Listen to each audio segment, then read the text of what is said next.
Hello friends, आप सभी का स्वागत है। आज की क्लास में मैथ पेडागॉजी के पुराने प्रश्नों को हम हल करेंगे।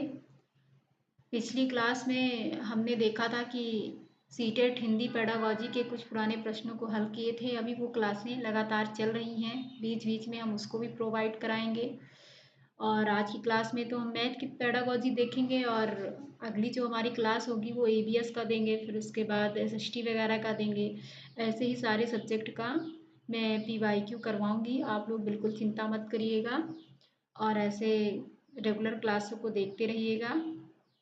तो चलिए अब हम लोग प्रश्नों पे आते हैं। हमारा पहला प्रश्न है, प्राथमिक स्तर पर गणित की पाठ्य पुस्तकों की सबसे अधिक महत्वपूर्ण विशेषता निम्नलिखित में से कौन सी है?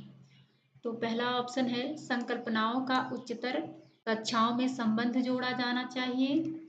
दूसरा है संकल्पनाओं को मूर्त से अमूर्त रूप में प्रस्तुत किया जाना चाहिए, या संकल्पनाओं को जटिलता से सरल रूप में प्रदर्शित किया जाना चाहिए। लास्ट ऑप्शन है संकल्पनाओं को पूर्णतया श्रेणीबद्धता में प्रस्तुत किया जाना चाहिए। तो हमें सबसे पॉजिटिव आंसर ढूंढना है। तो ये आपका फर्स्ट वाला आपका गलत हो जाएगा। जटिलता से सरल रूप में प्रदर्शित करना, ये भी आपका गलत हो जाएगा। पूर्णतः श्रेणीबद्धता, ये भी आपका गलत हो जाएगा। तो आपका जो बी ऑप्शन है वो बिल्कुल सही हो जाएगा। संकल्पनाओं को मूर्त से अमूर्त रूप में प्रस्तुत करना। मूर्त मतलब जो दिखाई दे, अमूर्त मतलब जो नहीं दिखाई दे। तो पहले हमें कैसे बच्चों को पढ़ाना है, मूर्त से अमूर्त की ओर। और यहाँ ये जो जटिलता से सरलता के रूप में है, यहाँ हमेशा होगा, आप लोग ध्यान रखिएगा, सरल से जटिल की ओर जाना है। पहले हमें सरल चीज़ों को बताना है, उसके बाद जटिल चीज़ों को बताना है। तो आप कहीं भी ऐसा ऑप्शन आए तो आप इसको ज़रूर ध्यान रखिएगा। अगला प्रश्न हमारा है, गणित में निदानात्मक परीक्षण का उद्देश्य क्या है? निदानात्मक मतलब है कि पहले कमी को जानो, उसके बाद उसका उपचार करो, उसका निदान करो। तो पहला ऑप्शन है सत्रांत परीक्षा के लिए प्रश्न पत्र की योजना बनाना, प्रगति पत्रक को भरना, अभिभावकों को प्रतिपुष्टि फीडबैक देना। अभिभावक यहाँ कोई बात ही नहीं है।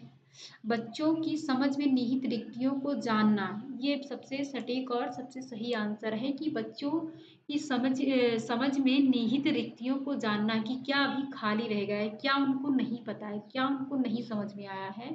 तो जो उनकी समस्याएं हैं उनका हमें निदान करना है, उसी को निदानात्मक परीक्षण कहते हैं। तो अगला हमारा प्रश्न है, गणित से भयभीत होने और उसमें असफल होने के लिए निम्नलिखित में से एक कारण नहीं माना जाता है। नहीं पूछा है तो आपको निगेटिव लेना है। कक्षा कक्ष के अनुभव, प्रतीकात्मक संकेत, लैंगिक भेद, गणित की संरचना। तो आपका जो निगेटिव होगा ये होगा लैंगिक भेद। मतलब गणित से भयभीत होने और उसमें असफल होने के लिए क्या एक कारण नहीं है? लैंगिक भेद, ये आपका आंसर हो जाएगा। अगला प्रश्न है, प्राथमिक स्तर पर शिक्षार्थियों को माप का संदर्भ पढ़ाने के लिए निम्नलिखित में से कौन सा कथन सत्य है? पेपर में आप प्रश्नों को, पेडागॉजी प्रश्नों को कम से कम 2 बार जरूर पढ़िएगा, क्योंकि बड़े बड़े प्रश्न रहते हैं तो दिक्कत आ जाती है। फिलहाल हम ऑप्शन देखते हैं। अप्रामाणिक मापों का उपयोग नहीं करना चाहिए, केवल अप्रामाणिक मापों का उपयोग करना चाहिए, ये बात भी बिल्कुल गलत है। अप्रामाणिक मापों का उपयोग नहीं करना चाहिए, ये बात भी गलत है। तो तीसरा क्या है? प्रामाणिक मापों का उपयोग अप्रामाणिक मापों के बाद करना चाहिए। चौथा क्या है? अप्रामाणिक मापों का उपयोग प्रामाणिक मापों के बाद करना चाहिए। तो ये बात बिल्कुल गलत है और ये वाली बात बिल्कुल सही है कि अप्रामाणिक मापों का उपयोग प्रामाणिक मापों के बाद करना चाहिए। जैसे एग्जाम्पल ले लीजिए कि मान लो छोटे बच्चे हैं, प्राइमरी के बच्चे हैं, तो उनको अगर माप करना है तो पहले कैसे करते हैं आप? हाथों से बताते हैं कि 10 सेंटीमीटर है, 15 सेंटीमीटर है। और प्रमाणिक माप क्या होता है? स्केल। स्केल में आपने देखा होगा कि बहुत सारे सेंटीमीटर वगैरह का पूरा सब लिखा रहता है, तो उससे अगर हम माप करेंगे तो वो प्रमाणिक में आएगा। और जो हाथों से हम माप करके बताते हैं वो अप्रमाणिक आएगा।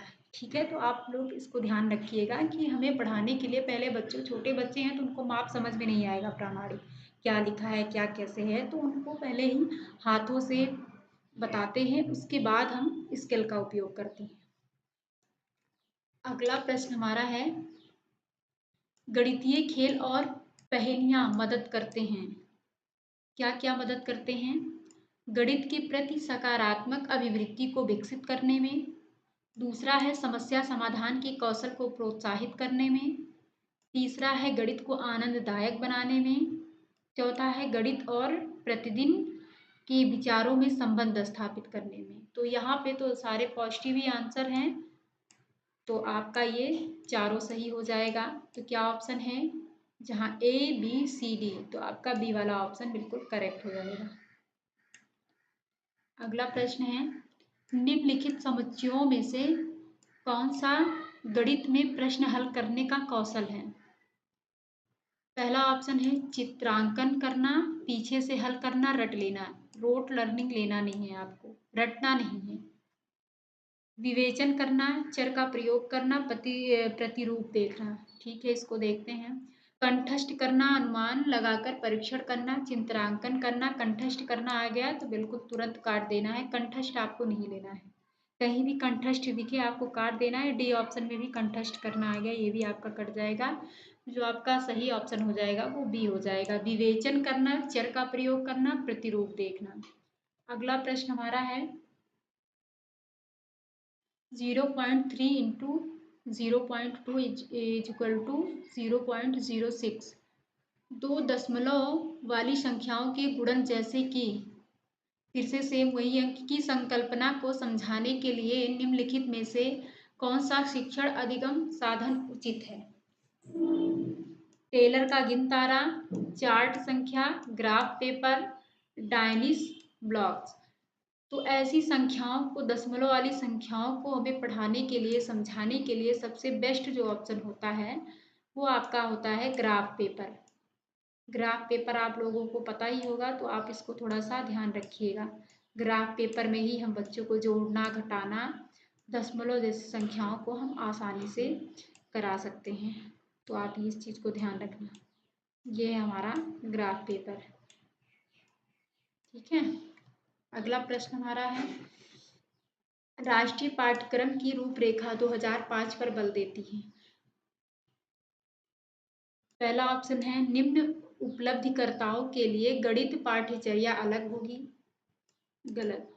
शिक्षार्थियों की तार्किक गणितीय योग्यता के लिए पहले उनकी परीक्षा होनी चाहिए। ये बात भी बिल्कुल गलत है। गणित में सफलता प्रत्येक बच्चों के लिए आवश्यक है।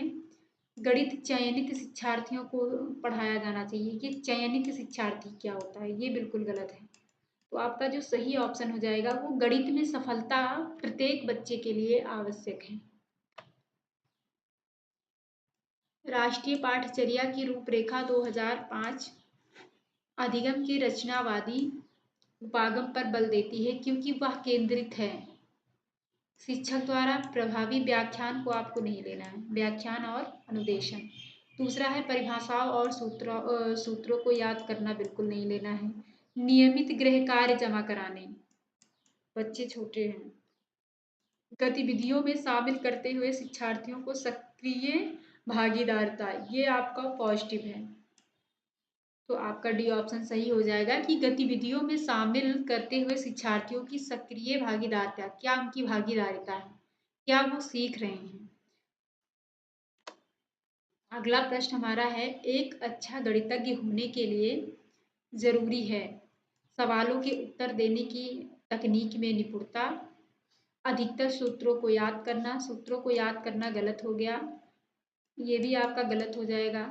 बहुत जल्दी सवालों को हल करना, सभी अवधारणाओं को समझना, लागू करना और उनमें संबंध स्थापित करना है। ये आपका सबसे पॉजिटिव और सटीक आंसर है, तो आपका ये डी वाला ऑप्शन सही हो जाएगा।